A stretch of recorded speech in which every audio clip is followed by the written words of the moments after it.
for today's vlog, magano tayo, bibili tayo ng Suica card para kay Coach Nestor Arlo. Sayang lang yung time. Ano sasabi mo sa mga Indonesian fans mo? Salamat pagi! Pagi, konnichiwa. Ayun, so kahit mula sa sasakyan, bawal pa kami tumawid. Hindi na masyado malamig. Ano yung mga truck dito, ang bilis magtakbo.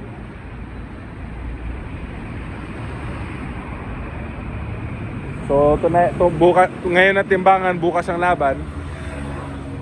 Masiswerte siguro masiswerte si Marlon sa laban.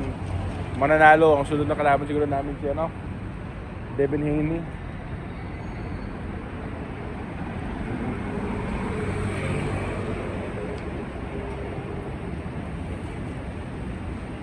Yeah.